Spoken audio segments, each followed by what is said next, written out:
दादू शहर के मौला गोराम गोपांग ऐं कलंदराबाद पाड़े जो वाटर सप्लाई पानी गुज़रियल 10 ॾींहनि खां बंद। इलाइक़े वासी पैसनि एवज़ पानी ख़रीद करण ते मजबूर। पब्लिक हेल्थ खाते जा कामुरा दाह नथा वरना आहिनि। पीअण जे पानी जे लाइ सख़्त परेशान आहियूं। इलाइक़े वासियुनि जो एहतजाज। इलाइक़े वासियुनि रज़ाक काबूरो, हाकिम गोपांग नवाब अली, अब्दुर्रहमान काबूरो ऐं ॿियनि एहतजाज पिणु कयो आहे। उन्हनि दायो आहे त मौला गोराम गोपांग ऐं कलंदराबाद पाड़े जो वाटर सप्लाई पानी गुज़रियल 10 ॾींहनि खां बंदि आहे, जंहिं सबबु हू तमामु तकलीफ़ुनि में आहिनि ऐं पीअण जो पानी पैसनि एवज़ ख़रीद करण ते मजबूर आहिनि। पाड़े जा 50 साल थी विया आहिनि। असां गोपांग बिरादरी रहूं पिया था। हिते न सफ़ाई आहे न पानी आहे।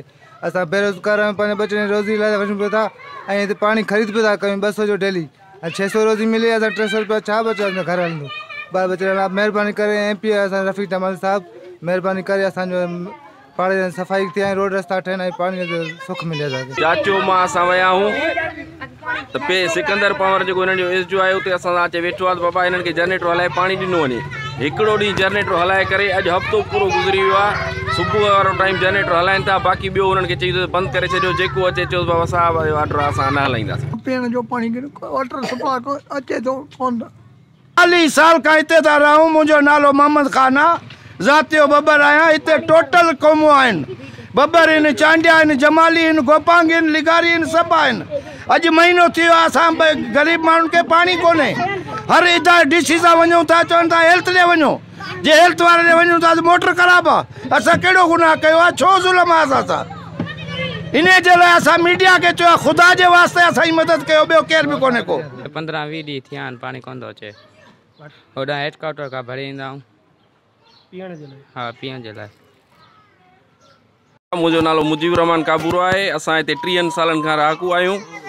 महीने खां मथे थी वियो आहे पाणी बंदि आहे। सिकंदर पवर हिननि जो SDO आहे, उते असांखे घुराए चए थो मां जनरेटर हलायां थो। असां राति जे टाइम ते वञूं था त उते मुलाज़िम चवनि था बाबा जनरेटर जो तेल जेको आहे उहो असांखे नथो मिले ऐं असां जनरेटर न हलाईंदासीं। साहब जो ऑर्डर आहे त बाबा माण्हू अचनि त उन्हनि जे मुंहं ते कूड़ हणिजो त असां जनरेटर हलायूं था। तक़रीबन हर राति असां 12-1 बजे वञूं था। जनरेटर बिल्कुलु बंदि पियो आहे थियो ऐं तेल जो हुन में हिकिड़ो लीटर बि कोन्हे पियल। असां 25 खां 30 रुपए में असां पाणी जी झरी वठूं था ऐं हुननि खे चयो वञे थो बाबा तव्हां जनरेटर न हलायो। जेके माण्हू अचनि असां उन्हनि खे पाणी मुंहुं ॾींदासीं।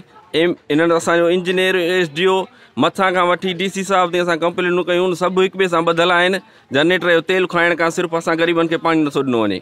असां MP MLA साहब खे गुज़ारिश कयूं था त असांजे पाड़े वारनि खे पाणी ॾेई ऐं उनजी बेचैनी दूर कई वञे। ग़रीब माण्हू 500 रुपया कमाए थो, 30 रुपया पाणी झरी वठूं त असां घर किथां हलायूं?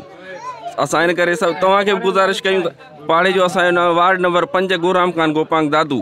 असां MP MLA ऐं मथे वज़ीर अला खे गुज़ारिश कयूं था त महिरबानी करे असां ते ग़रीबनि ते रहम कयो। असांखे पाणी ॾिनो वञे, न त ॿी सूरत में असां रोड ब्लॉक कंदासीं, प्रेस क्लब ते वेंदासीं, धरणो हणंदासीं। पोइ असांखे जेको बि आहे वस में उहो असां कंदासीं।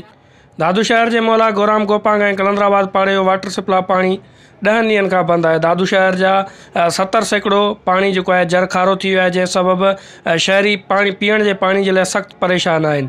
ज़रूरत इन ॻाल्हि जी आहे त दादू शहर में जेका वाटर सप्लाई जूं स्कीमूं आहिनि उन्हनि खे फ़ाल कयो वञे ऐं शहरियुनि खे पीअण जो पाणी फ़राहम कयो वञे। कैमरामैन टीम सां गॾु दानिश कुश्क, दादू इशू।